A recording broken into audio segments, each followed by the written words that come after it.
오늘은 말씀이 두 편입니다. 설교가 두 개란 얘기입니다. 조금 짧게 두 편의 말씀을 전하고자 합니다. 사실은 한 편의 설교로도 한 시간을 전할 수 있지만은 왠지 마음에 오늘 이 두 편을 다 전하겠다는 강력한 이 뜻이 세워져서 조금은 무리가 좀 되지만은 그래서 여러 가지 변론이 좀 많이 붙지 않고 설명이 좀 약하더라도 그러나 핵심만 정해서 두 편을 전할 테니까 여러분 잘 들으시기 바랍니다. 하나는 교회 또는 교회 생활에 관한 이야기입니다. 교회 생활 어떻게 해야 되냐, 예배 시간 어떻게 지켜야 되냐, 봉사 어떻게, 이런 말이 아니다. 교회 생활 자체가 갖고 있는 의미를 말합니다. 이것은 한마디로 지상에서 천국에서 행할 일을 유일하게 먼저 행해보는 곳, 천국에서 일어난 일이 지상에서 그 모형이 나타나는 곳이 교회라는 얘기입니다. 그래서 결론을 말하면 교회 생활은 우리 삶의 중심이 되어야 된다는 얘기입니다. 두 번째는 반대로 교회를 알지 못하고, 교회가 뭘 주는 건 아니지만 실제 있어서 교회를 알지 못하고 교회에서 하나님 나라를 맛볼 수 없는 사람은 분명히 어디를 간다고요? 지옥에 간다는 겁니다. 그 지옥은 어떤 곳이냐? 막연하게 생각하는 그냥 뜨거운 곳이 아니라 성경에서는 매우 구체적으로 가르쳐주고 있는데 그 중에서도 일부, 시간 관계상 지옥에 관한 일부 말씀을 전하고자 합니다. 자, 여기를 보십시오. 데이비드 반 드루넨이라는 신학자가 이런 말을 했어요. 기독교와 문화 간의 주제 관계를, 기독교와 문화입니다. 쉽게 말해 예수 믿는 사람들이 세상 삶을 어떻게 살아야 되냐라는 주제로 책을 쓸 때 보통 교육, 직업, 정치와 같은 문화 활동에 대해 말하는데 많은 지면을 할애하면서도 정작 교회에 대해 거의 말하지 않는 경우가 종종 있다. 기독교와 문화 간의 관계를 주제하는 서적들이 교육, 정치, 이게 예수 믿는 사람이 교육 어떻게 해야 되냐, 경제 활동 어떻게 해야 되냐, 정치는 어떻게 해야 되냐, 이런 주제를 쓰는데 말 그대로 교회 생활이라는 매우 중요한 주제를 빼놓고 이 밖의 생활을 언급하면 꽤나 지식이 있고 꽤나 열려있는 것 같은 신세대 같은 느낌을 주는데 제일 중요한 건 교회라 이런 말입니다. 그런 저자들 중에는 생활 속에서 기독교를 정말로 구현하는 그리스도인의 삶과 다양한 인간 문화 활동에서 교회의 중요성을 부차적인 것으로 취급하는 듯 느껴질 때가 많다. 그러면서 이분이 결론으로 교회가 그리스도인의 삶에서 1차적 중요성을 한다 그랬어요. 이 말은 벌써 30년 전부터 없어지기 시작한 말입니다. 제가 어릴 때나 들어본 말이고 초등학교 때나 들어본 말이고 그 이후부터는 거의 못 들어봤습니다. 교회 중심 생활해야 된다는 말을 들어본 지 30년이 넘었다고요. 여기 계신 어른들, 저보다 나이가 많은 분들, 그리고 저보다 30년 전부터 신앙생활 하는 분들 거짓말해 봐보세요. 옛날 어른들은 어떻게 했다고요? 교회 중심 이렇게 가르쳤다고요. 이런 말 자체가 없었다는 우리 머릿속에 뭐가 없어요? 교회가 없다는 얘기입니다. 그 이유는 무엇일까요? 왜 교회가 1차적 중요성을 가질까요? 세상의 모든 단체가 비록 선한 일을 목적으로 하는 경우가 있다 하더라도 예수님의 재림 시에 결국 다 종결되고 사라질 것이기 때문입니다. 이건 우리가 한 2번 정도 들었죠. 두 나라 이야기하면서. 그러나 교회만은 예수님의 재림을 완성의 날, 교회는요 예수님 오실 때 완성되는 유일한 조직입니다. 주님의 신부로서 어린 양의 혼인잔치에 참석할 예수님의 혼인잔치에 초대받을 유일한 단체가 교회입니다. 그날을 기다리는 곳이 교회이기 때문에 교회가 1차적 중요성을 갖는다는 겁니다. 오늘 읽은 요한복음 말씀 보세요. 이날 곧 안식 후 첫날 저녁 때 26절 어디로부터 여드를 지났냐? 안식일. 예수님이 죽은 그 안식일로부터 여드를 지나서 또 역시 안식 후 첫날입니다. 우리가 이날을 뭐라고 부르죠? 그래요. 월요일 하면 우리 교회는 아니에요. 주의 날이라고 부릅니다. 성경은 주의 날이라고 그래요. 제자들은요 모든 것을 다 잃었어요. 어떤 삶도 불가능하게 되는데 벌써 왜? 문 꼭꼭 잠고 숨어 있잖아요. 뭘 할 수 있겠어요? 소위 문화생활이 불가능하고요, 경제생활 불가능하고요, 사회생활 아예 불가능하게 되어버렸어요. 그런데 그 모든 것을 다시 시작하고 이전과는 완전 다르게 시작할 수 있는 계기가 뭐냐면 안식 후 첫날 부활하신 주님을 만났다는 겁니다. 그날은 바로 안식 후 첫날, 이날은 모든 일을 마친 후 다음 날이 아니라 우리 하나님의 창조를 보면 모든 날의 시작입니다. 안식일이 원래 마지막이잖아요. 우리 달력 생각하시면 안 돼요. 어제까지 안식일도 주지 못한 평강입니다. 잘 들어보세요. 원래 안식일이 평강의 날이에요. 샬롬의 날이라고요. 그런데 오늘은 그보다 훨씬 더 나은 날이에요. 안식 후 첫날, 어제의 안식일도 숨어 있었는데 어제의 안식일보다 더 큰 안식이 주어진 날. 여호수아, 다윗이 말했던 한 날을 정하여 그 날을 너희에게 안식을 주는 날이라고 말씀했다고 그랬어요. 아멘. 세상을 무서워하지 않고 완전 새로운 삶을 살아갈 수 있는 날이 시작된 날은 주 예수께서 부활하신 그 날이었습니다. 아멘. 안식 후 첫날, 그리고 또 여덟에 되는 날, 그로부터 또 일주일 후 매 주의 날이 우리 인생의 첫날이며 중심에 선 날이 되었습니다. 아멘. 우리가 아담 이후 예수님부터 새 세대가 시작된 것처럼 우리의 삶의 한 순환의 시작점은 주의 날입니다. 주의 날이 없이는 그 다음 날이 없습니다. 여러분, 그래서 성도들은 이 날을 모이기에 가장 힘썼고 가장 기뻐하고 즐거워했습니다. 힘을 빼는 날이 아니라요, 힘을 쓰는 날이었습니다. 어느 날보다 힘을 많이 쓰는 날이었는데 힘들지 않은 날, 가장 힘을 많이 쓰지만 힘들지 않은 날입니다. 여러분, 구약 성경에도 이 날의 신비를 가르쳐 주는데 우리가 일찍이 들었던 레위기 23장 말씀에 보면 오순절 이야기가 나옵니다. 오순절은 첫 열매, 즉 첫 곡실, 초실절부터 세어 50일입니다. 엄청난 이야기입니다. 예수님이 부활의 첫 열매죠. 50일째. 77은 안식일 7번을 지내고 그 다음 날까지 포함하여 50일을 계수할 것이요 그랬다고요. 이날 성령이 임한 거 아시죠? 안식 후 첫날 예수님 부활하고 또 50일째 되는 안식 후 첫날 성령이 임했어요. 아멘. 그래서 그날은 뭐라 했냐? 레위기 23장에 보면 이날에 너희는 너희 중에 성회를 공포하여 어떤 노동도 하지 말지니 있는 너희가 그 거저는 각지에서 대대로 지킬 영원한 규례니라. 아멘. 보세요. 성령이 임하는 날 여러분 뭘 하고 싶으세요? 그 성령을 받아야지. 아멘. 지금도 우리가 신앙생활이 힘이 없고 나약하고 죄를 많이 짓는 이유는 뭡니까? 성령이 임해야지. 성령이 없으니까 그런 거예요. 엊그저께 들은 스데반도 지혜와 성령이 충만하여 그 얼굴이 천사와 같더라. 여러분, 천사와 같다는 말이 무슨 말일까요? 얼굴이 잘생겨졌다는 얘기입니까? 빛이 났다는 얘기입니까? 아니요. 성경대로 보세요. 구약 성경에 천사가 나타날 때 사람들이 어떤 말을 보였는가? 전부 다 벌벌 떨었어요. 위엄이 있고 권세가 있고 능력이 있었다는 얘기예요. 마치 하나님을 보는 것 같았어요. 그러니까 스데반이 그 이어지는 사도행전 7장에 보면요, 설교를 쭉 합니다.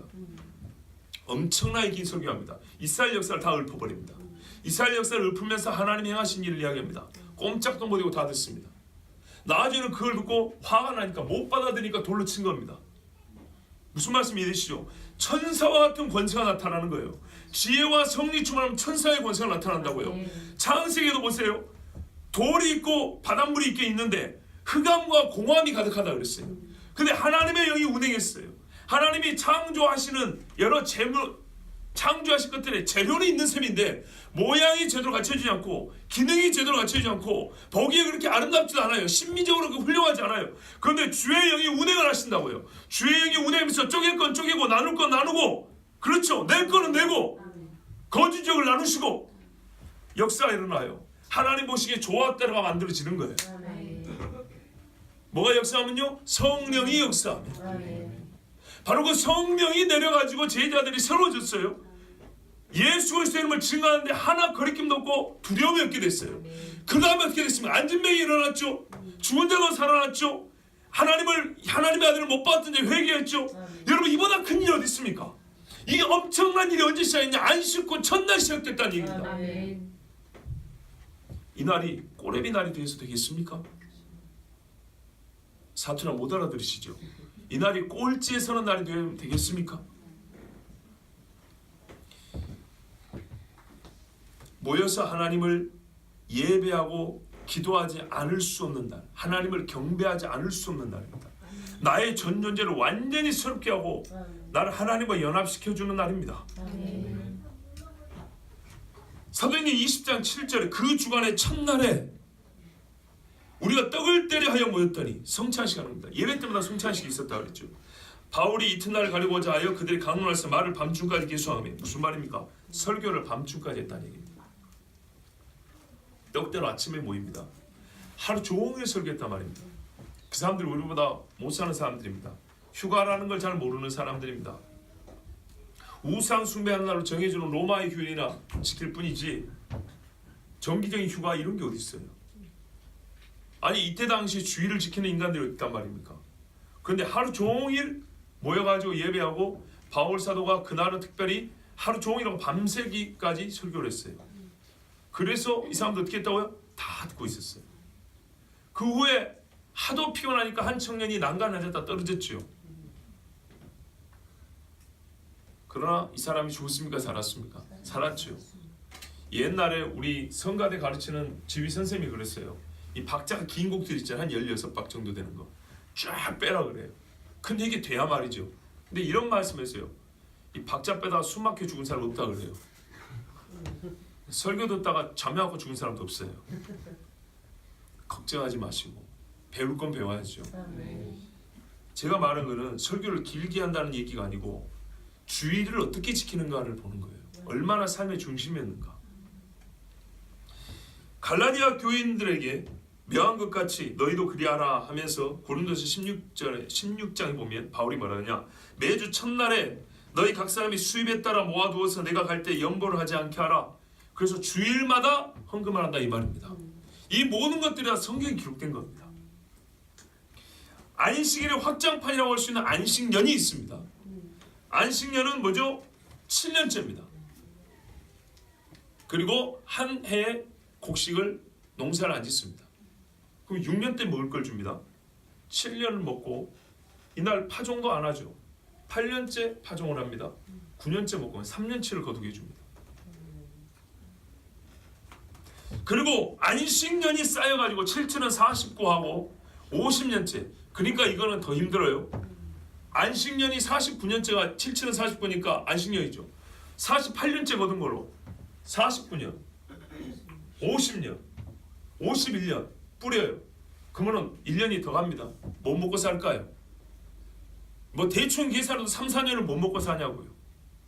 하나님이 준다는 얘기입니다. 여러분, 한 주에 하루 아무것도 아니에요. 1년치를 준다잖아요. 2년치를 주고요. 어떤 경우는 3년치를 줍니다. 거짓말 같습니까? 이삭에게 복내를 준 거 봤어요. 창세기에. 그래서 블레셋 사람이 와가지고 조약을 맺자 그럽니다. 당신이 하도 잘 되니까 이삭이 뿌렸는데 100배의 수확을 거뒀더라. 여러분, 요셉이 애굽에서 5분의 1을 거두죠. 풍년일 때. 풍년일 때 5분의 1을 거둬가지고 흉년 7년 어떻게 살까요?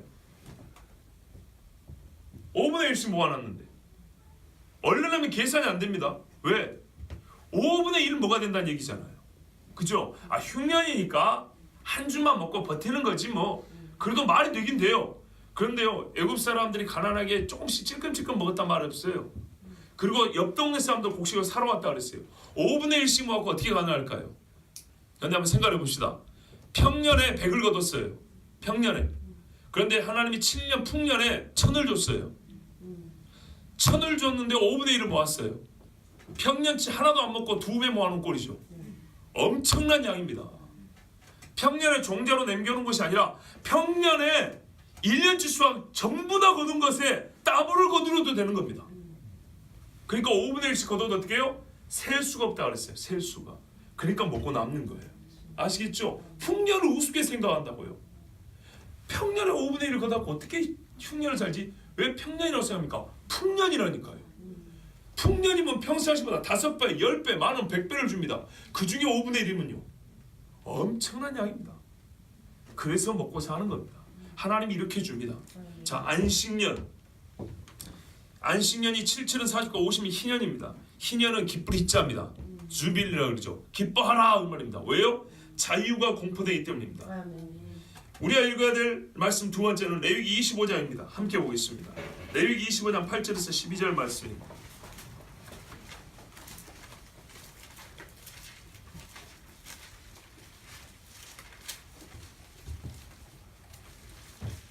한 절씩 교도하겠습니다. 너는 7 안식년을 계수할지니 이는 7년이 7번인즉 안식년 7번 동안 곧 49년이라. 7째 달 열흘 날은 속죄이니 너는 플라파를 내되 전국에서 플라파를 크게 부치며 너희는 50년째를 거룩하게 하여 그 땅에 있는 모든 주민을 위하여 자유를 공포하라. 이 해는 너희에게 희년이니 너희는 각각 자기의 소유지로 돌아가며 각각 자기의 가족에게로 돌아갈지며 그 50년째는 너희의 희년이니 너희는 가져가지 말며 스스로 난 것을 거두지 말며 가꾸지 아니한 포도를 거두지 말라. 이는 희년이니 가지고 너희에게 거룩함이니라. 너희는 밭의 소출을 먹으리라. 아멘. 50년째도 아무 일도 하지 말아요. 49년째 안 해야 돼? 왜? 안식년이니까. 희년 50년째도 안 해야 돼요. 51년째 뭐예요? 이제 파종을 해요. 근데 밭에서 뭐 난다잖아요. 안 뿌리도 난다잖아요. 그리고 이럴 때는요, 고아와 객과 과부가 자유롭게 주워 먹게 돼 있어요. 이런 날은 안식년에 땅이 쉬면서 얼마나 감사합니까? 소위 말하는 사회적 정의도 자연스럽게 이루어지는 것이고, 일하지 않고 쉬고도 하나님이 주신 걸 먹는 거예요. 말 그대로 광야에서 만나 먹는 것처럼 먹을 수 있는 기회를 준 거예요. 기가 막힐 일이죠. 그런데 여러분, 이 날이 뿔라파를 부르는데 9절에 보세요. 7째 달 열흘날. 자, 이제 우리가 절기를 배웠습니다. 무슨 절기입니까? 속죄일입니다. 7월 1일 나팔절, 7월 10일 속죄일. 자, 속죄일에 뭐가 선포돼요? 자유가 선포된다잖아요. 잘 보세요. 안식일 다음이 뭐죠? 안식일 다음이 주의 날, 안식 후 첫날이죠. 그리고 안식년이 7번 쌓이고 그 다음에죠. 안식년 다음에 보세요. 안식 후 다음 날이 안식 후 첫날로서 주의 날인 것처럼 안식년이 7번 쌓여서 안식년이 완전해질 때 그 완전한 안식년이 찬 그 다음 해가 뭐야? 희년이라고 그랬죠. 자유가 공포되는데 그 자유가 공포되는 날이 언제라고요? 속죄일이라고요. 속죄일. 나팔절에 모여서 하나님 앞에 회개하고 속죄일이 되면 뭔 말이에요? 너희 죄가 씻겼다. 너희는 자유다 이 말입니다. 예수 그리스도가 부활하셔가지고 51째 성령을 주고 50년째 아시겠어요? 50년째는 안식년의 다음 년이라고요. 안식 후 첫날을 연으로 확장을 하면 희년이 바로 예수님의 부활을 말하는 거라고요. 예수님이 부활이고 예수님의 재림 때 우리에게 주어지는 게 완전한 자유란 말입니다. 이날 뭘 구할 거냐 이 말이에요. 주님이 주신 자유가 있는데 고향으로 돌아가라 하는데 뭘 구하겠냐 이 말이에요. 팔았던 집들 다시 돌아오고 전답이 다시 돌아오고 조상의 경계표가 다시 나에게 주어지고 하나님의 백성의 족보에 다시 올라가는데 내가 이날 주님을 찬양하지 않고 뭘 구하겠냐 이 말이에요. 포로기를 겪고 돌아온 백성들 에스라 니에미야 읽어보세요. 이 사람들이 뭘 제일 즐거워하는지 제가 읽어보고 또 읽어봐도요. 이 사람들이 모여서 유월절을 지키며 즐거워했더라. 성전에 기초를 놓으면서 기뻐했더라. 너무 기뻐서 울었더라. 초막절을 지키면서 여호수아 이후로 처음 지켰다. 얼마나 기뻤는지 사람들이 좋아가지고 일주일 연장합시다 그랬다더라. 이게 성경의 가르침입니다. 예배하고 모이고 잊어먹었던 절기를 지켜 세상에 이 사람들이 포로에 돌아가서 얼마나 힘들게 살았는데요. 정말 힘들었어요. 그런데 나팔절, 속죄일, 초막절, 절기 지키는 곧 하나님께 예배하는 날, 곧 예수 그리스도를 나타내는 그 날들을 지키는 게 이 날은 전부 다 성회입니다. 이 날이 좋아가지고 기뻐 뛰면서 세상에 이렇게 즐거운 날이 없다고 읽어보세요. 거짓말인가? 우리가 살면서 제일 즐거운 날을 꼽으려면 언젠가 내가 하나님 앞에 예배한 날이 떠올라야 돼요. 아멘. 가장 나다웠던 날. 아멘. 내가 생각해도 내가 이렇게 멋진 사람이었을 수 있을까? 내가 생각해도 내 인생이 가장 깨끗하다. 지금 내 속이 시커멓고 악하게 되는데 그때 내가 정말 깨끗했어. 정말 내가 봐도 어디 가도 내가 부끄럽지 않은 사람이었어요. 그때가 언제입니까 도대체? 그때는 아마 어느 날인가 주일했을 겁니다. 그때는 아마 어느 날인가 주님이 주신 자유를 얻는 날이었을 겁니다.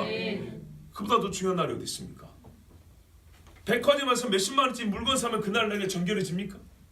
어디 좋은데 구경하면 그날 내가 막 마음이 기뻐서 그거 막 평생 간자고 그게 내 영광이 됩니까? 필요한 일들이지만요 주의 날과 바꿀 수 있는 게 아니에요. 아멘. 희년이 예표하는 날은 주 예수께서 다시 오사 모든 죄와 사망에서 자유케 하시고 세상과 죄와 사망의 종로로 된 포로된 우리들을 하나님 나라로 인도하여 영원히 주와 함께 예배하게 하는 날입니다. 그날을 보여준 날이 희년입니다. 희년. 안식 후 첫날에 뭡니까? 확장판. 주의 날에 날이 아니라 해로 확장시키면 희년이라는 해가 바로 주님 부활과 주님 다시 오실 날에 있을 일을 보여주는 겁니다.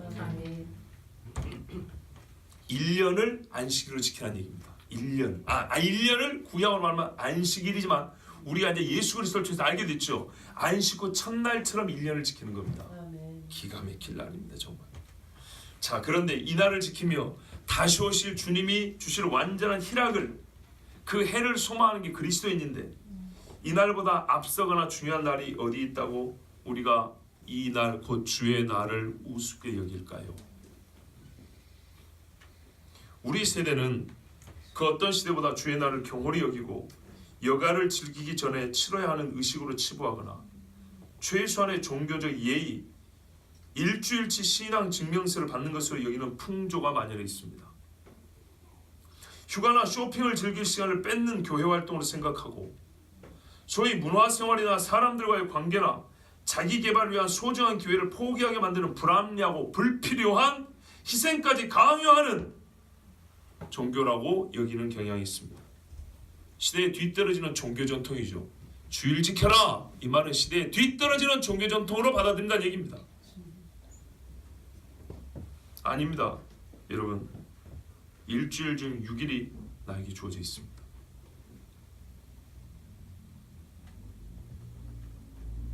하고 싶은 일 마음먹으면 6일 동안 다 할 수 있습니다. 우리가 교회에서 만나는 사람들이야말로 나에게 가장 중요한 사람들입니다. 어떤 사회적 관계 형성한 사람들보다 교회에서 만난 사람들이 중요한 사람입니다. 이 사람들이 나의 영혼을 염려해주고 이 사람들이 나를 위해 기도해주는 사람이고 나에게 하나님의 말씀도 들려주는 사람이고 이 사람들로부터 내가 그리스도인됨의 증명을 받기 시작합니다. 여기서부터 믿음의 싸움이 시작됩니다. 우리가 주의 날을 지키며 드리는 예배는 개인의 신앙을 넘어 교회가 이 땅에서 어떤 조직이나 단체가 갖지 못한 고유한 가치를 갖고 있음을 보여주는 것이고 하나님 나라가 곧 임할 것을 증언하는 행위입니다. 교회 예배 자체가 하나님 나라가 올 걸 증언하는 겁니다. 농담이 아니라 대한민국의 1년만 예배가 정말 싹 없어진다고 생각해 보세요. 1년 청소하는 길보다 더 더러운 세상이 될 겁니다. 주의 날을 지키는 교회가 사라진다면, 주의 날을 주의 날답게 지키는 그리스도인이 없어진다면 이 땅은 하늘을 내시니 우리를 구원하시니 곧 다시 오사 만물을 심판하실 이가 누군지 결코 알 수 없게 됩니다. 교회가 없어지고 예배하는 사람이 없으면 하나님을 알 길은 절대 없습니다. 그런데 이게 우습습니까? 우리가 예배한다는 자체가 하나님이 살아있음을 증언하는 행위라는 걸 아셔야 됩니다. 그래서 예수쟁이들은 가는 데마다 뭐하죠? 예배합니다. 교회에 왜 갑니까? 아까 말했던 반드로넨이 이런 얘기를 했어요. 사람들이 축구 경기 하프타임을 보러 축구 보러 가는 건 아니다. 작전 타임 보러 경기장 가는 거 아니라 이 말이에요. 그런데 우리는 예배를 하프타임, 즉 작전 회의하는 시간 정도로 취급한다는 거예요. 주유소에 가서 기름 넣는 정도로 생각한다는 거예요. 일주일째 살아갈 힘 얻어오는 것 정도 생각한다는 거예요. 오히려 반대로 생각해요.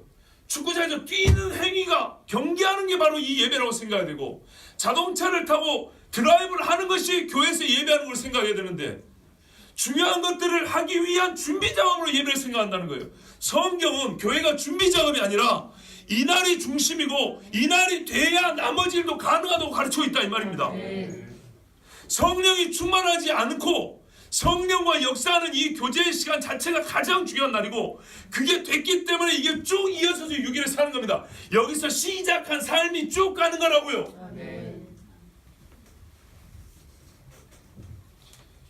이게 참 잘못된 교육입니다. 세상의 빛이라고 해놨더니 세상에서 예수쟁이들이 조금 선하게 사는 것만 하나님께 무지하게 영광이 되는 줄 압니다. 그리고 그것을 준비하는 작업으로 교회를 생각하는 겁니다. 근데 누차 말하죠. 예수를 믿지 않으면 어떤 일도 하나님께 영광이 되지 않는 것처럼 이 예배부터 하나님 앞에 만남이 있지 아니하고 예배부터 영광이 되어지지 아니한 사람은 그 6일의 삶이 절대로 하나님께 영광이 되지 않습니다. 여기서부터 도덕도 모르고 예의도 모르고 하나님 나라의 법도 모르는 사람은 교회 밖에 나가서 버스 타기 줄 서는 것부터 새치기하고 난리를 칩니다. 하나님의 나라 하나님의 법 지키지 않습니다. 일주일 내내 안 지키다가 6일 중에 뭐 하나 내가 잘한 게 있어요. 그럼 그거 갖고 와서 교회에서 간증 나누는 게 아니라고요. 여기서 하나님 앞에 주일날 온전하게 예배를 드리고 성령의 감동을 받고 하나님과 교제하는 삶이 시작되면 그 삶으로 일주일을 살아갈 수가 있습니다. 예배하는 것처럼 살아가는 거예요. 그래서 삶이 예배라는 거예요. 예배 시간 빼면서 삶이 예배라 이딴 소리 하는 게 아니에요. 예배가 그러니까는 100이 돼야 삶이 예배니까 삶도 100이 되는 거고 예배가 50밖에 안 되면 삶도 50밖에 안 되는 겁니다. 그래서 예배가 100인 사람은 삶이 100인데 그 중에 하나가 잘못되면 그것 가지고 하나님 앞에 회개하는데 예배가 1밖에 안 된 사람은 삶 자체가 1밖에 안 되는 거예요. 그러다가 어쩌다가 잘한 거 하나 생각나면 그거 딱 가지고 왔다가 교회 와서 간증 인생 마치고 성도들에게 나누죠. 얼마나 참 본인이 생각해도 부끄러운 일인지 모릅니다.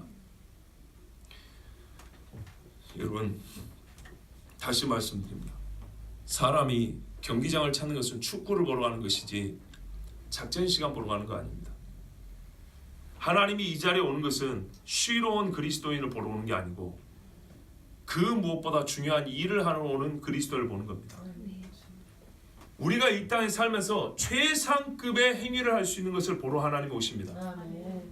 하나님을 섬기는 사람들의 최상급의 신앙행위, 성도를 섬기고 사랑하고 교제하는 것도 최상치의 몫을 보러 그거 받으러 하나님이 이 자리에 오신다고요. 그리고 그게 드려진 사람을 어떻게 한다고요? 밖에서도 잘해요. 모든 삶에서도 하나님께 기도하고 찬송하며 살아가요. 그런데 여기서 엉망으로 하면서 말은 내가 세상에서 하나님께 빛으로 살아야지. 자기 양심에 손을 얹고 말해보세요. 그게 되는가? 절대 안 됩니다. 우리가 거짓말이 아니라 이런 말이죠. 내가 어디 가서 은혜를 받았어. 그리고 문을 열고 나왔는데 세상 알려 그때부터 밉지도 않고 화도 안 나고 그때부터 막 이렇게 막 힘이 나고 이런 말 하죠. 어디서부터 시작했죠? 그렇죠. 주님을 만난 여기서부터 시작된 겁니다. 여러분 사람들의 말에 속지 마십시오. 우리는 세상에서 일하기 위해 주의 집에서 영혼의 쉼을 얻는다고 하는 말에 절대 속으면 안 됩니다. 쉼을 얻는 건 사실이지만 그 쉼을 왜 얻냐? 하나님을 만나니까 쉬어지는 겁니다. 힘을 써서 만났는데 주님을 만나니까 힘이 하나도 안 드는 겁니다. 여러분 모세가요 나이 80이 넘어가지고 호렙산에 올라갔죠. 출애굽한 이후에 율법 받기까지 호렙산을 몇 번 왔다 갔다 한지 아세요? 성경 읽어보면 한 4번 올라갑니다. 얼마나 힘들었을까요? 힘들다 그러던가요? 안 들다 그러던가요? 안 된대요. 그리고 40일 굶었죠?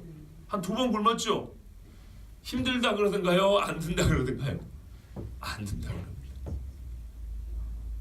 거짓말 아닙니다. 여러분이나 나는 안 해봐서 몰라요. 안 해봐서 모르는데 성경에 분명히 모세는 80이 넘은 노인이 그 돌산을 어떻게 올라가냔 말이에요. 그 40일을 2번요? 죽어야죠. 그런데 멋진 게 뭔지 알까? 돌판을 안고 내려왔답니다.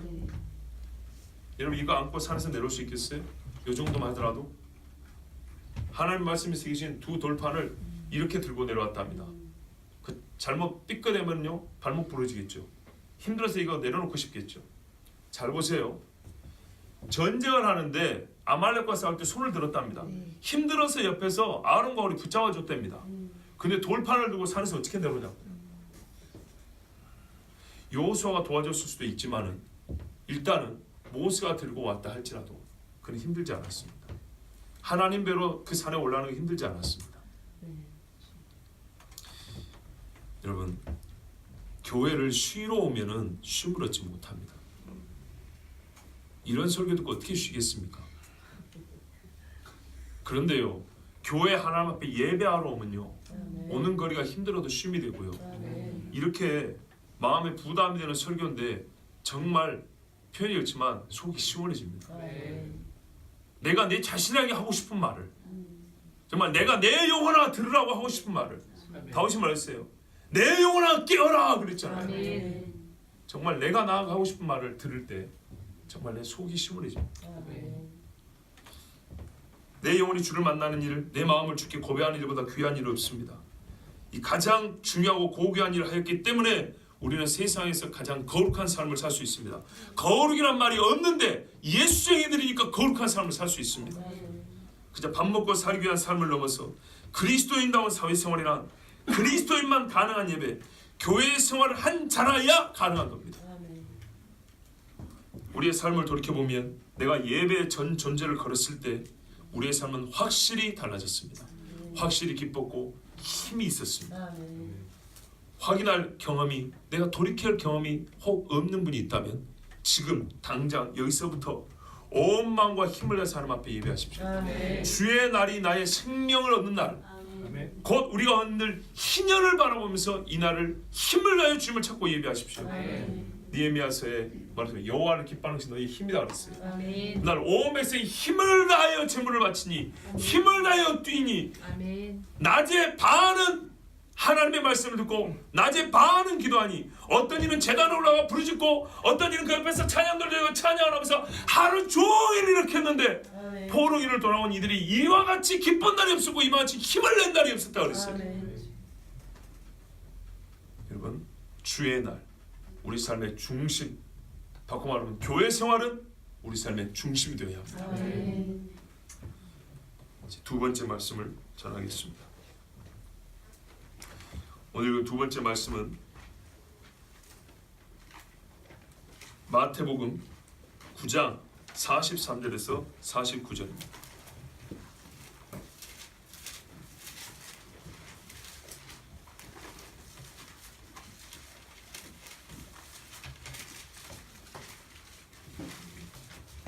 마가복음 같습니다. 마가복음, 그렇죠? 네. 마가복음 9장 43절에서 49절입니다. 예, 분량이 좀 많기 때문에 제가 좀 빠른 속도로 읽겠습니다. 여러분 같이 보시기 바랍니다. 그런데 안타깝게도 우리 번역에는 몇 군데 빠진 데가 있죠. 없음 있죠. 그래서 제가 다른 번역으로 읽을 테니까 여러분은 눈으로 같이 보시기 바랍니다. 만일 내 손이 너를 실족하게 하거든 그것을 찍어내버리라. 불구하되어 생명이 들어가는 것이 두 손을 가지고 지옥에 곧 결코 꺼지지 않을 불 속에 들어가는 것보다 내게 더 나으니 거기서는 그들의 벌레도 죽지 아니하고 불도 꺼지지 아니하느니라. 만일 내 발이 너를 실족하게 하거든 그것을 찍어내버리라. 절뚝거리며 생명이 들어가는 것이 두 발을 가지고 지옥에 곧 결코 꺼지지 않을 불 속에 던져지는 것보다 내게 더 나으니 거기서는 그들의 벌레도 죽지 아니하고 불도 꺼지지 아니하느니라. 47절입니다. 만일 내 눈이 너를 실족하게 하거든 그것을 빼어내버리라. 한 눈으로 하나님의 왕국에 들어가는 것이 두 눈을 가지고 지옥 불 속에 던져지는 것보다 내게 더 나으니 거기서는 그들의 벌레도 죽지 아니하고 불도 꺼지지 아니하느니라. 이는 사람마다 불로 절여질 것이요 희생물마다 소금으로 절여질 것이기 때문이라. 아멘. 지옥이 없어진 시대입니다. 지옥을 모르는 사람들이 많습니다. 예수 믿는 신앙을 낭만으로 여기는 자들이 많습니다. 세상의 여러 활동 중에 종교 그리고 그 종교의 하위 부류 중에 기독교라는 종교에 관심을 가지고 그 종교 세계에 몸담고 있는 것으로 만족하는 분들이 있습니다. 그래서 이 말씀을 전합니다. 예수를 믿으라고 외치는 이유가 무엇인지, 예수를 믿는 것과 믿지 않는 그 근본적인 차이 중에 하나가 지옥이 있고 예수를 믿으면 지옥에 가지 않는다는 것인데, 이것을 가볍게 생각하고 잊어버리고 신앙의 핵심 요소로 생각하지 않는 시대이기 때문에 말씀을 전합니다. 아까 말씀대로 교회 생활이 신앙의 핵심한 걸 모르는 것처럼 지옥을 모르기 때문에, 여러분, 우리 신앙의 핵심은 예수를 믿음으로 말미암아 하나님의 진노의 손에서 건져짐을 받는다는 얘기입니다. 하나님의 손이 진노의 손이 아니라 구원의 손으로 바뀐다는 겁니다. 지옥 설교를 들을 때는 내가 이와 같은 죄에서 건짐을 받았구나 하고 기뻐하는 것이 정상입니다. 그리스도인은 이것이 정상입니다. 그런데 내가 그리스도인이 아니면 솔직히 지옥 설교가 부담이 되고 무섭습니다. 잘 보세요. 예수를 믿었으면 거기서 건짐을 받았기 때문에 기쁜 게 당연하지요. 그런데 안 믿으면요, 들으면 들을수록 이게 분이 나고 부담이 되고 싫어지는 게 지옥 이야기입니다. 그래서 제가 이 설교를 합니다. 하나님께서 유다를 통하여 전해주신 말씀에 제가 순종한 것입니다. 유다서에 보면 23절에 또 어떤 자를 불에서 끌어내어 구원하라 그랬습니다. 아멘. 이 불이 우리가 짓는 죄이기도 하지만 말 그대로 영원에 타는 불에 반드시 빠질 사람을 끌어내어 구원하라. 아멘. 우리 주님이 이렇게 말씀하셨기 때문에 제가 오늘 이 말씀을 전합니다. 먼저 우리가 지옥의 이름을 가지고 그 뜻을 좀 알아보겠습니다. 마태복음 8장 12절에 그 나라의 본 자손들은 바깥 어두운 데 쫓겨나 거기서 울며 이를 갈게 되리라.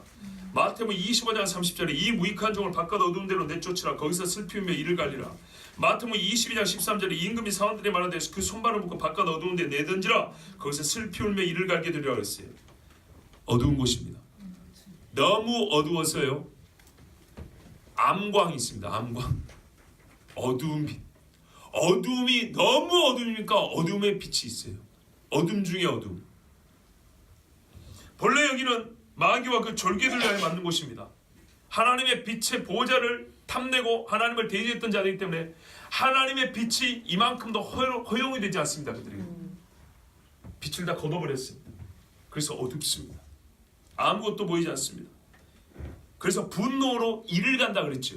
이 깜깜한 곳에는 말 그대로 그들의 영의 세계를 말해주기도 하기 때문에 이들은 절대로 회개하지 않습니다. 사람들은 생각합니다. 착각합니다. 지옥 가서 회개하면 구원해줘야 되는 거 아니냐고. 이런 이상하고 썩어빠진 이론을 만드는 신학자들이 있습니다. 소위 제2의 구원론이라 합니다. 말도 안 되는 소리 하지 말아야지. 성경은 뭐라는지 아십니까? 땅에 있을 때 회개할 기회를 준다 그랬어요. 죽어버리고 흑암에 가면은 그 속에 있는 사람이 뭐라 그래요? 분노하며 이를 간다 그랬어요. 슬피며 이를 빠득빠득 간다 그랬어요. 이를 가는 사람이 어떻게 회개를 합니까? 회개가 있을 수 없습니다. 거기서 주를 높여 부르는 거 있을 수가 없습니다. 왜? 마귀가 있는 곳입니다. 마귀와 그 졸개들 위하여 예비된 불못입니다. 유다서 6절 7절에 또 자기 지위를 지키지 아니하고 자기 처소를 떠난 천사들을 큰 날의 심판까지 영원한 결박으로 흑암에 가두셨으며 그랬어요. 흑암에. 여기에서는요, 주를 불러 높이는 일이 있지 않습니다.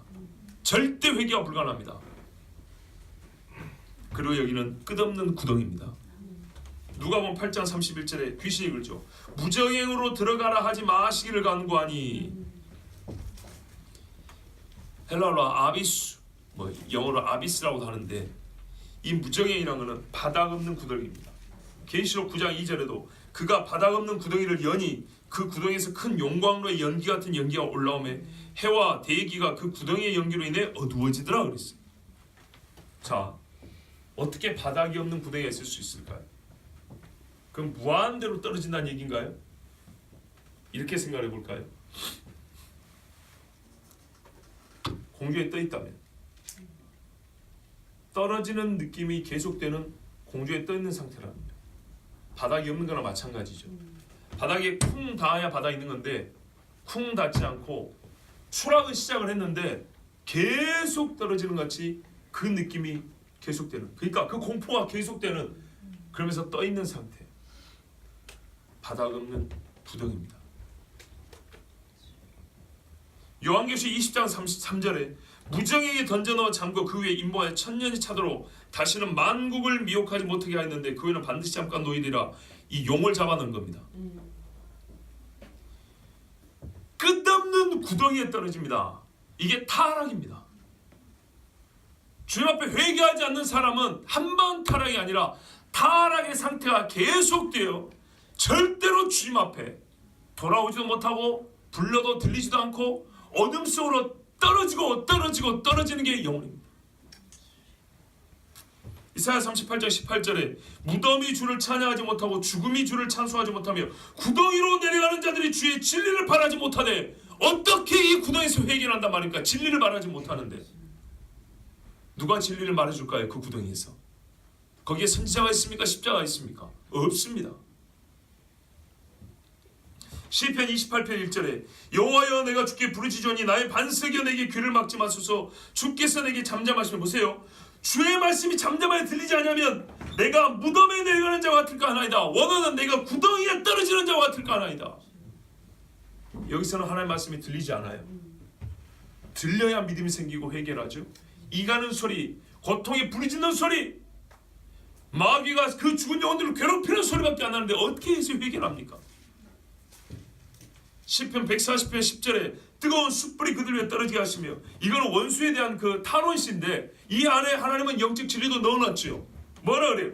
불 가운데와 깊은 구덩이에, 우리 번역은 웅덩이라고 되어 있죠. 구덩이에 그들로 하여금 빠져, 원래 말대로 리얼하게 뭐냐면 내 던져져서 다시 일어나지 못하겠어, 업어치게서 구덩이에 던져버려서 기어 나오지 못하게 없었어. 주의 대적들은 이렇게 하는 겁니다. 성경은 항상 뭐냐면 던져버린다 그랬어요. 끝없는 구덩이에 던져지는 것, 이것이 불신자의 처할 운명입니다. 그러나 우리는 지금 살아있는 사람들을 너는 지옥 갈 놈이야 이렇게 함부로 말하지 않습니다. 니나 나나 똑같은 이 신세에서 은혜를 받아 구원받은 겁니다. 그래서 예수님이 뭐래요? 너도 나와 같이 은혜를 받으렴 이렇게 말하는 겁니다. 너 잘난 일 좀 해갖고 구원받으라 얘기하는 게 아닙니다. 이런 신세에서 내가 구원을 받았다. 나도 죄 지은 걸 말하면 이로 셀 수 없는 죄를 지었다. 근데 하나님의 은혜로 이 무시무시 한방 떨어지면 절대 나올 수 없는 구덩이에서 구원을 받았으니 너도 구원을 받아라. 우리가 다 놓고 갑니다. 어떤 것도 에서 끄집어내지 못합니다. 어떤 것도. 세 번째, 불의 탐으로 고통당하는데요, 구더기도 죽지 않는다 그랬어요. 역대하 33장 6절에 또 흰놈의 아들 골짜기에서 그의 아들들을 불 가운데로 지나가게 한다 그랬어요. 그래서 흰놈의 아들 골짜기라고 게흰놈, 게헨나라고 부릅니다. 신약에 보면 지옥을 말하는 용어가 여러 가지인데 그 중에 하나가 게헨나입니다. 게헨나의 어원은 요 구약 성경에 예루살렘 옆에 흰놈의 아들의 골짜기라고 부르는 데가 있는데, 거기서 쓰레기를 태우고 시신을 태우고 자기 자식을 몰록 같은 우상에 태워 바쳤어요. 그걸 그대로 따온 겁니다. 무슨 말이냐? 너희가 지옥의 불에 대해서 내가 알기 쉽게 얘기를 해준다는 얘기예요. 자기 자식을 불에 태우는 것과 같은 것이 지옥이다. 아이들이 불에 타면서 고통스러워 울부짖는 바로 그 광경을 보는, 끝없이 봐야 되는 지옥이다. 그 미친 광란의 잔치가, 마귀의 광란의 잔치가 펼쳐지는 것이 지옥이다. 그게 바로 게헨나, 흰놈의 아들 골짜기입니다. 첫 번째, 불타는 지옥을 설명하는 이름입니다. 예수님이 뭐라 그럽니까? 마태복음 13장에 천국 설명을 해줍니다. 잘 보세요. 천국은 뭐로 비유를 해서 가르쳐줄까 하면서 천국 설교를 해주는데, 희한하게도 우리 주님이 천국 이야기를 하면서 지옥 이야기를 동시에 합니다. 예를 들면 13장 36절에 이 예수께서 무리를 떠나서 집에 들어가시 제자들 나와 이르되 밭의 가라지의 비유를 우리에게 설명하여 주소서 그럽니다. 밭의 가라지의 비유란 본질적으로 천국 이야기라는 것을 예수님이 가르쳐줍니다. 37절에 대답하여 이르시되 좋은 씨를 뿌리는 이는 인자요 밭은 세상이요 좋은 씨는 천국의 아들이요. 전부 다 좋은 걸 시작하죠. 좋은 씨, 밭, 그렇죠. 이렇게 좋은 거 인자 이렇게 시작하죠. 그런데 뭐랍니까? 가라지만 악한 이가 뿌린 거래요. 그 원수 마귀가 뿌렸대요. 그래서 추수할 때 세상 끝에 가라지를 거두어 불에 사르는 것 같이 세상 끝에도 그러하리라. 40절입니다. 41절에 인자가 그 천사들을 보내리니 그들이 그 나라에서 모든 넘어지게 하는 것과 또 불법을 행하는 자들을 거두어내어 풀무불에 던져 넣으리니. 풀무불입니다. 다니엘의 세 친구가 들어갔던 풀무불 있죠. 7배나 더 뜨겁게 한 모든 걸 살라버릴 수 있는 불. 거기서 울며 이를 갈게 되리라 추가됐습니다. 아까는 어두운 데서 이를 갈고 운다 그랬는데 어두운 가운데 뭐가 있어요? 불이 있답니다. 풀무불이 있답니다. 그래서 아까 그 무지개 뚜껑을 여니까 연기가 올라왔다 그랬잖아요.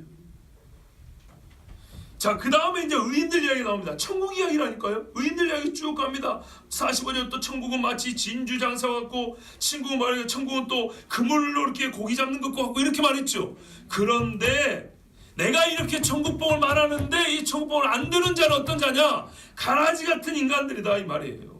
악인들이라 이 말이에요. 그 49절에도 세상 끝에도 이러하니라. 못된 고기는 던져버린 것처럼 천사들이 와서 의인 중에서 악인을 갈라내어 풀무불에 던져 넣으리니 거기서 울며 이를 갈리라.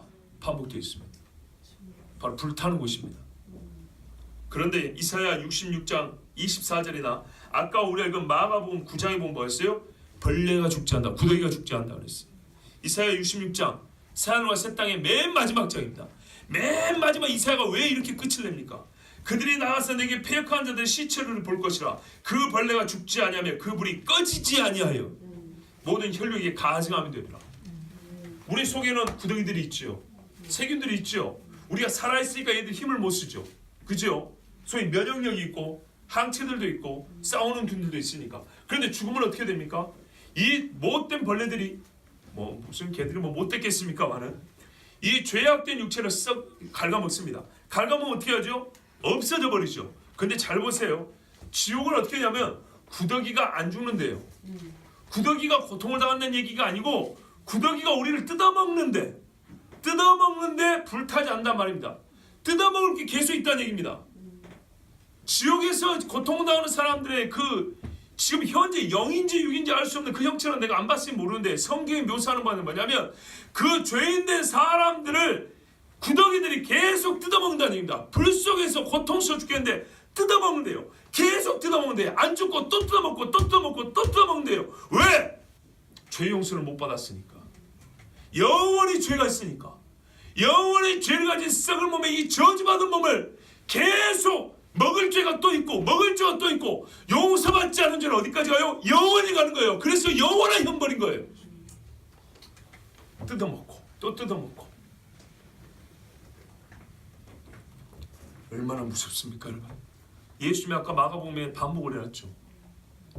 거기서는 구더기도 안 죽는다. 불에 타지 않는다. 개들이 어디 있단 말이에요? 구더기 방이 있고 사람 방이 있고 사자 방이 있고 호랑이 방이 있습니까? 그런 말이 아닙니다. 그 구더기들은 사람에게 달라붙어 있는 겁니다. 지옥이 어디 있냐? 아까 구덩이라고 그랬죠. 이 구덩이가 어디 있을까요? 성경은 말 그대로 지옥입니다. 옛날 사람들이 한자 표현을 참 잘 썼다 그랬죠. 땅지자고 감옥이를 말합니다. 땅에 있는 감옥입니다. 성경은 항상 땅을 얘기합니다. 하나님께서 부른 자들이 영은 위로 올라갔다 그러고 악한 영들은 밑에서 사무엘을 불러달라 했더니 사무엘을 가장한 귀신도 땅에서 올라오고 땅에서 할아버지가 한 명 올라오나이다. 땅에서 짐승이 올라오나이다. 땅 문을 열었더니 무정의 문을 열었더니 용이 올라오고 짐승들이 기어나 올라오지요. 하나님이 범죄한 천사들을 용서하지 아니하고 지옥에 던져 어두운 구덩이에 두어 심판 때까지 지켜 하셨으며 베드로후서 2장 4절인데 말 그대로 이건 헬라어긴 한데 지옥입니다. 당시 헬라 사람들이 타르타노스라는 말을 썼어요. 플라톤 같은 사람들 썼는데 이 말은 말 그대로 땅에 있는 죽은 영들이 있는 곳을 가리키는 말입니다. 그 말을 그 개념을 그대로 갖다 썼어요. 왜? 실제가 그랬기 때문입니다. 마태복음 11장 23절에도 가버나움아 네가 하늘까지 높아지겠느냐 음부까지 낮아지리라. 땅속에 있는 죽은 자들이 있는 곳을 말합니다. 요한계시록 13장 11절에 내가 보매 또 다른 짐승이 땅에서 올라오니 요한계시록 9장 2절에 아까 말한 무징을 여니 연기가 해와 공기와 여러분 보세요. 해가 어두워진답니다. 땅에서 올라오는 실제 연기로 해가 어두워지는 거예요. 지금 화산만 폭발해도 해가 안 보이죠. 로마서 10장 7절입니다. 로마서는 지옥을 가르쳐 주려고 하는 것이 아닌데 예수님의 죽으심과 부활을 가르치려고 하는데 이 안에 지옥 이야기가 나와 있습니다. 혹은 누가 무정에게 내려가겠느냐 하지 말라. 무정에 끝없는 구덩이에 내려가겠느냐? 내려가는 곳이에요. 지옥이 어디 있다고요? 땅속입니다. 우리가 이게 학교에 있으면 지구과학으로 이해하기 어렵죠. 그렇습니다. 우리는 지금 지구과학식을 배우는 게 아닙니다. 하나님 말씀을 배웁니다. 만약에 이게 믿기지 않으면 죽은 자가 영원히 하늘로 올라간다는 못 믿습니다. 하늘 어디? 저 구름 있는데 뭐가 보이는데? 마찬가지입니다. 이것 못 믿으면 저것도 못 믿고 저것도 말이 안 되면 이것도 말이 안 됩니다. 주님이 구름 타고 다시 와? 여러분 구름 타고 디딜 사람이 어디 있어요? 쑥 빠져버리지. 그렇죠? 구름이 사람을 디딜 수 있으면 비행기가 그 위에 앉아가지고 잠 쉬었다 가게요? 그렇지 않습니다. 근데 구름을 타고 온다는 우리의 이 몸으로 간다는 얘기가 아니죠.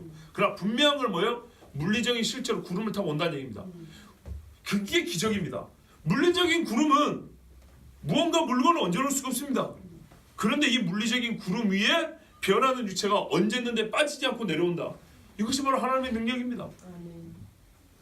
자, 이 지옥은요, 그러나 최후의 형벌 장소는 아닙니다. 임시 대기 장소입니다. 그리고 여기는 죄인, 잘못 들어보세요. 죄인들마다 구분된 방이 있습니다. 소위 지옥을 갔다고 말하는 간증자들 있죠. 저는 가끔 그런 사람의 간증을 듣습니다. 경고를 받기 위해서입니다. 다 믿냐? 그렇지는 않습니다. 어떤 가짜들도 있습니다. 성경이 말씀한 대로 비춰보고 믿습니다. 근데 맞습니다. 이렇게 말하는 분들 있죠. 지옥에 갔더니 어떤 사람들은 뱀의 휘감기에 있더라. 어떤 사람들은 몸이 찢기는데 또 붙었다가 또 찢기고 막 그러더라. 그런 이야기들 하죠. 여러 가지 이야기 하죠. 그게 다 거짓말은 아닙니다. 왜냐하면 잠언 7장 27절에 그의 집은 수월의 집이라 사망의 방으로 내려가는 자가 그랬거든요. 무슨 말이냐면 수월의 길입니다. 수월, 이게 구약이 많은 지옥입니다. 지옥의 길로 내려가 봤더니 거기에 방들이 있다는 얘기입니다. 방들이 있어서 각 사람이 자기 죄에 따라서 벌을 받고 있더라는 얘기입니다. 그러고 보면 비록 불교인들이 만든 것들이지만 소위 지옥도라는 그림들이 있죠. 벽에 막 새겨놓기도 하고 이런 것들이 다 거짓말은 아닙니다. 왜냐하면 옛날 사람들이 귀신을 봤다 하죠. 이것도 거짓말 아닙니다. 종교 불문 실제로 귀신은 존재하기 때문에. 성경에 귀신이 있다 그러잖아요. 옛날에 이상한 말들이 있었어요. 야, 교회 다니는 사람도 귀신을 믿어 그래. 귀신을 구원자를 믿는 게 아니라 귀신의 존재를 믿는 거죠. 맞습니다. 교회를 다니고 예수를 믿기 때문에 귀신이 있다는 걸 믿습니다. 마귀가 있습니다. 그리고 지옥이 있습니다. 성경의 지옥의 묘사를 우리는 그대로 받아들입니다. 에스겔 32장 23절에 그 무덤이 구덩이 깊은 곳을 만들었고 그 무리가 그 무덤 사방에 있으며 그들은 다 죽임을 당해 칼에 엎드린 자고 생존하는 사람들이 세상에서 사람 두렵게 하던 자로 가는데 생존하던 세상에서 남을 두렵게 하던 나쁜 사람들이 죽으면 그 무덤 주변에 방들이 있어서 이렇게 삥 둘러있다는 그런 표현입니다. 그래서 이곳은 최후의 심판 장소가 아니기 때문에 그들이 이 땅에서 행한 죄의 성질에 따라서 하나님께서 합당한 봉을 임시로 줍니다. 그러나 이것은 전체적으로 어둡고 뜨겁고 무서워서 그 어떤 인간도 견뎌낼 수가 없습니다. 그 다음에 최후의 형벌 장소, 이곳은 지옥이라 말하지 않습니다. 불못이라 그럽니다. 요한계시록 20장 14절 15절에 사망과 음부도 불못에 던져지니 아까 말할 때 음부가 뭐라고요? 하데스, 죽은 자가 가는 곳, 그 무정에 바로 이곳을 불못에 한꺼번에 던져버린다고 했습니다. 이것은 둘째 사망 곧 불못이라. 누구든지 생명책에 기록되지 못한 자는 불못에 던져지더라. 누가 들어가냐? 누가 생명책에 못 기록된 사람이냐? 그러나 두려워하는 자들과 믿지 아니하는 자들과 흉악한 자들과 살인자들과 음행하는 자들과 점술가들과 우상 숭배자들과 거짓말하는 모든 자들은 불과 유황으로 타는 곳에 던져지니 이것이 둘째 사망이라. 아멘. 네. 그래서 교회 나오라는 겁니다. 아멘. 그래서 예수 믿으라는 겁니다. 아멘. 돈 내놓으라는 얘기 아닙니다. 교회를 위해 무슨 봉사라는 얘기, 이거는 나중 이야기입니다. 그건 예수 믿게 되면 감사해서 자동으로 합니다. 아까 유다스의 말을 그래요. 혹 누구든지 어떻게 해요? 그 불에서 끌어내어 구원하라 그러지 않습니까? 아멘. 이보다 귀한 일 어디 있습니까? 바로 이 말씀을 듣는 이 날보다 귀한 날이 어딨냐 그 말이에요. 아멘. 영원히 탑니다. 절대로 쉼을 얻지 못하고 영원히 탑니다. 사람이 고통에는 밤인지 낮인지 모르죠. 그래서 밤낮 쉼을 얻지 못한다 그랬습니다. 요한계시록 19장 3절에 두 번째로 할렐루야 하니 이 심판이 의롭다는 얘기입니다. 그 연기가 세세토록 올라가더라. 요한계시록 14장 11절에 그 고난의 연기가 세세토록 올라가리로다. 짐승과 그의 우상에게 경배하고 그의 이름표를 받는 자는 누구든지 밤낮 쉼을 얻지 못하더라 하더라. 아멘. 밤낮 쉬지 못합니다. 균형이 맞잖아요. 주 하나님 앞에 고만해 영원히 주와 함께 즐거워 안식하는 것처럼 영원히 밤낮 쉼을 얻지 못하는 겁니다. 그래서 이 말씀을 우습게 들으면 안 됩니다. 지금 들려지는 말씀 잘 들으세요. 이 말씀이 사는 동안에 잠깐 마음의 근심 정도로 생각하는 분들이 크게 오해입니다. 오산입니다. 이사야 48장 22절에 여호와께서 말씀하시되 악인에게는 평강이 없다 하셨느니라. 이 말을 곧 남의 거 도둑질한 다음에 며칠 발 못 뻗고 자는 거 오마조마는 이 정도로 생각하면 안 돼요. 왜 평강이 없어요? 영원히 불에 탈 것이니까. 밤낮 쉼을 얻지 못하니까 악인에게 평강이 없다는 거예요. 아까 우리가 읽은 시편 1편 성시교도에 있잖아요. 악인은 의인의 회중에 들지 못해서 의인의 회중에 절대로 들지 못합니다. 그래서 밤낮 쉼을 얻지 못합니다. 평강이 없습니다. 이사야 57장 20절 21절에도 그러나 악인은 평온함을 얻지 못하고 그 물이 진흙과 더러운 것을 늘 솟구쳐내는 요동하는 바다와 같으니라. 거기서 계속 더러운 것들이 나오면서 어때요? 끊임없이 평안을 하지 못하고 지옥에 있어요. 죄가 계속 솟아나고 용서받지 못하고 계속 솟아나고 계속 그 죄에 대하여 하나님의 불의 심판이 임하는 겁니다. 내 하나님의 말씀에 악인에게는 평강이 없다 하셨느니라 이 말을 허투루 듣는구나. 절대로 평강이 없습니다.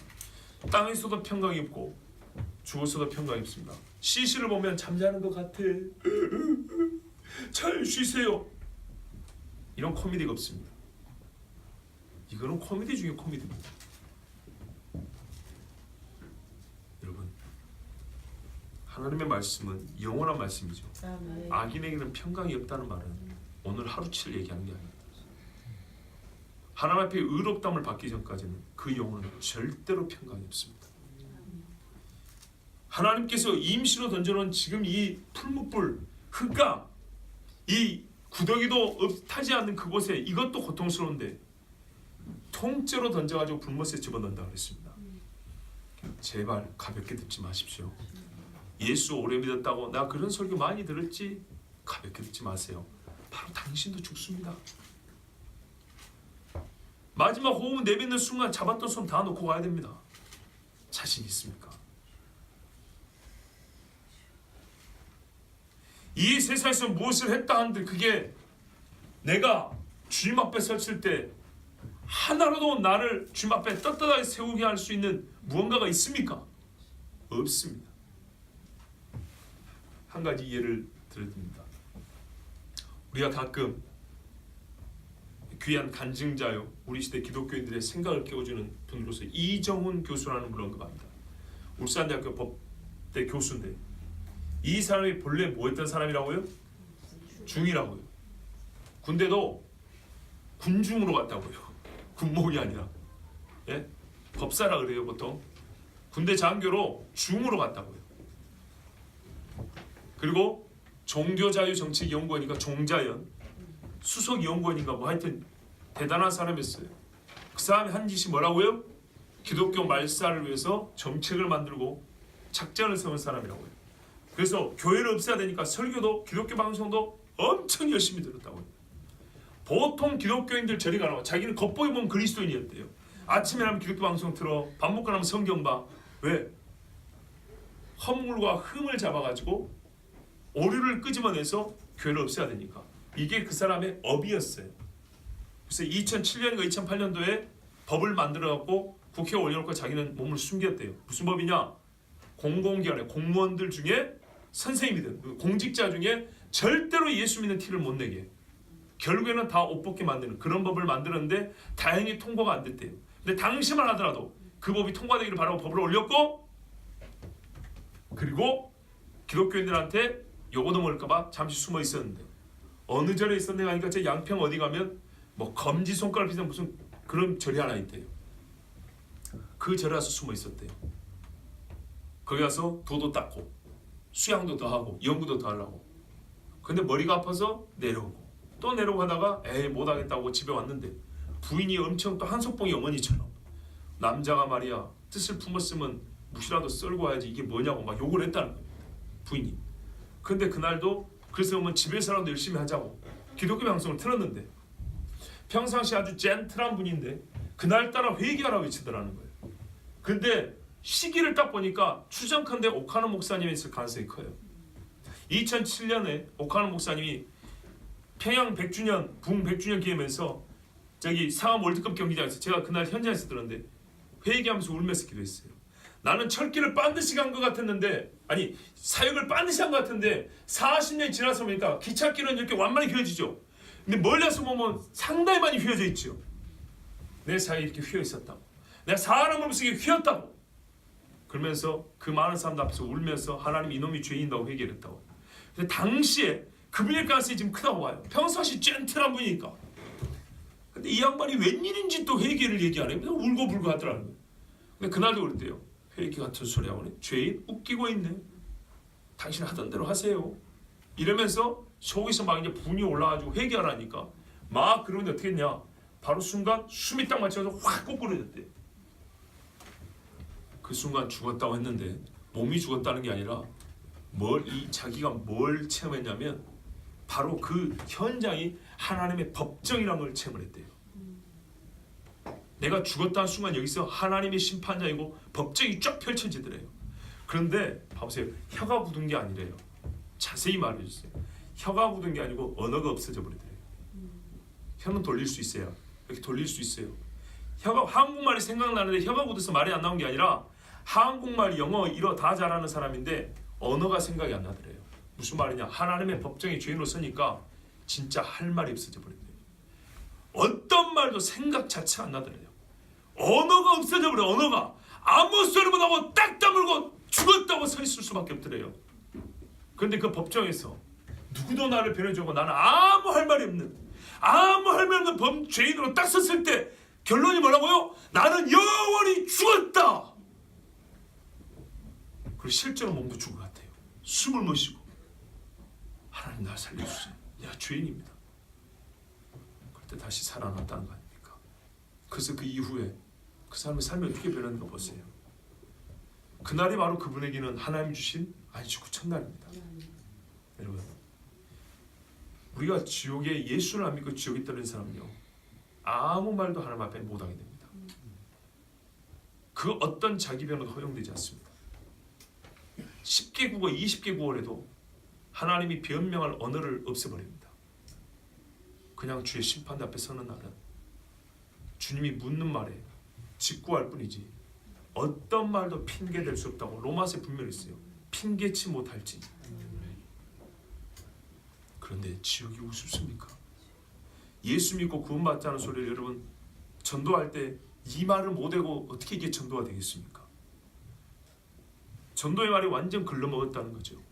예수 믿으세요가 아니라 교회에 오세요. 목사들이 새로 부임하면 보통 교회 홍보를 하더라고요. 왜 이런 바보 같은 짓을 할까요? 교회 홍보를 하는 것이 아니라 예수 믿으라고 말해야 돼요. 교인들에게도 도덕이나 기독교인의 교양이 가르쳐지기 전에 신앙생활이 어떤지 그걸 확인하고 예수를 바로 믿으라고 먼저 말해야 되는 거죠. 성도들의 관계, 봉사 이런 것들은 내가 주님 앞에 서는데 하나 도움이 안 됩니다. 베드로가 뭐라면 너희 믿음의 결국 곧 영혼의 구원을 바람이라. 너희가 예수를 보지 못하였지만 믿고 살아난도다.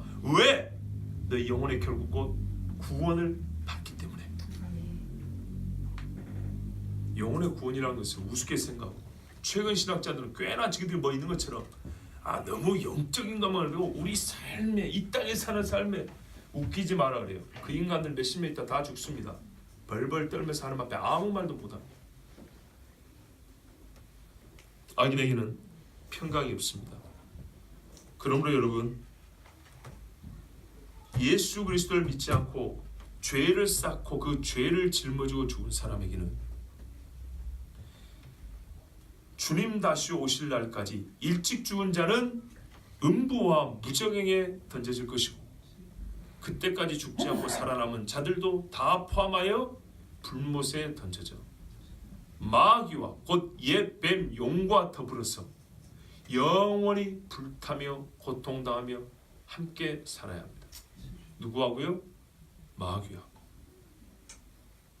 그 새빨간 용하고 같이 살아야 됩니다. 전도하십시오. 아멘. 복음을 말하세요. 아멘. 주 예수를 믿고 천국 가고 지옥 가지 말라고 말씀하세요. 우리 기독교인들도 교만하기 그지없어요. 예수 천당 불신족 이거를 수준 낮게 생각하고 우습게 여기는 같은 기독교인들이 얼마나 많아요. 그러나 여러분 이게 핵심입니다. 아멘. 긴 말 싫어하잖아요. 그래서 짧게 말해주지 않습니까? 예수 천당, 불신 지옥. 핵심 중에 핵심입니다. 길게 말하라 짧게 말하라 본질은 하나입니다. 사랑하는 가족들에게 뭐가 두렵습니까? 정말 모든 걸 다 줄 수 있다면서요. 복음을 못 줍니까? 내 자식을 위해서 내가 창피를 당할 수 있잖아요. 내 자식이 사고 치면 돈 몇 천만 원 갖다 줄 수 있잖아요. 선생이고 경찰이고 앞에 와서 무릎 꿇고 빌 수 있잖아요. 하나님 앞에 빌질 않아요. 하나님 앞에 남의 새끼들 다 맛있는 거 먹는데 내 새끼가 밥 한 끼 못 먹어도 짠하고 서러워서 우는데 내 자식이 영혼을 왜 울지를 못해요? 어떻게 예수를 믿고 있습니까? 내 부모하고 숨이 넘어가는 데 가서 병원에 가서 여러분 치료해 주면 당연하죠. 근데 전도를 못해요. 책망하냐고? 예, 책망입니다. 목사니까 책망합니다. 이거 아니면 뭘 책망하세요? 여러분 헌금 제껴도 책망하겠어요? 봉사한도 책망하겠어요? 복음 한절하고 이 무시무시한 지옥 가는 걸 내버리는 걸 책망해야지 뭘 책망하겠어요? 전도하십시오. 아멘. 불신자보다 더 악한 자가 되지 않으려면은 내 가족, 내 부모 형제 전도하세요. 아멘. 여러분 예수님이 만들어서 가르쳐주는 교훈의 이야기에 뭐가 나옵니까? 부자가 나옵니다. 실제로 지옥에 이건 불가능한 일입니다. 아까 말씀드렸죠. 흑암에서는 회개는 불가능합니다. 그런데 뭐라 그래요? 자기는 회개가 불가능한데 할 수만 있다면 뭐래요? 내 형제들이 이곳에 오지 않기를. 절대 이곳에 오지 않기를. 그런데 이 땅에서 지금 예수를 믿는 우리가 이 형제자매에서 복음을 못 전하는데 말이 됩니까? 원수라 할지라도 죽을 날이 가깝다면 불쌍해서 그 영혼이 불쌍해서라도 가서 찾아서 기도 한번 하면서 예수 믿으라 복음을 전할 수 있는 것인데 나의 사랑은 언제 죽을지 모릅니다. 사람이 언제 죽을지 모른다고요. 엊그저께도 저희 부모님 와서 이런 말씀했어요. 아버지 친구 아들, 제 또래죠. 나이 30몇 살에 오늘 일하러 간다고 갔는데 죽었답니다. 이런 일이 얼마나 많습니까? 장례식장 가보면 나이 많은 사람만 있던가요? 못생긴 사람만 있던가요? 가난한 사람만 있던가요? 아닙니다. 대단한 사람들, 젊고 어린애들까지 다 있습니다. 제 친구 아이가 8살인데 얼마 전에 죽었잖아요.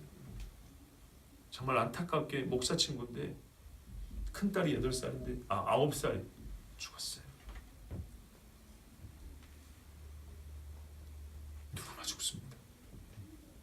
우리는 그 아이가 하나님의 은혜 안에서 구원받았다고 믿고 있지만 요진이 이겁니다. 누구든지 죽는다는 겁니다. 언제 죽을지 모릅니다. 언제 죽을지 모르기 때문에 우리는 지금 죽을 수 있는 것처럼 하나님 앞에 살아야 하고 지금 죽을 수도 있다고 생각하고 복음을 전해요. 한 사람이라도 지옥에 빠지면 안 되니까. 아무리 악한 사람이라도 지옥에 빠지는 걸 보는 것은 너무너무 끔찍하고 불쌍합니다. 그러나 이것이 그가 하나님을 거역하고 마귀를 섬긴 죄입니다. 성경대로 보세요. 그가 마귀를 섬긴 겁니다. 마귀를 섬겼기 때문에 마귀하고 사라고 하나님이 그래 가라고 한 겁니다. 뿌린 대로 거둔다는 여호와의 말씀을 잊지 마시고 악인에게는 평강이 없다는 하나님의 말씀 꼭 기억하십시오. 지옥이 있습니다. 그러나 예수 그리스도를 믿는 자는 안식 후 첫날 주의 날 주님 앞에 나와 진짜 예배할 수 있는 사람은 지옥에 던져지지 아니하고 주 예수께서 계신 하나님의 나라에서 영원히 주와 함께 거할 것입니다. 사랑하는 이들에게 꼭 네가 예수를 믿어야 지옥에 떨어지지 않는다고 복음을 전하십시오. 하나님께서 그 말과 함께 역사하실 것입니다. 기도하겠습니다. 하나님 아버지 감사합니다.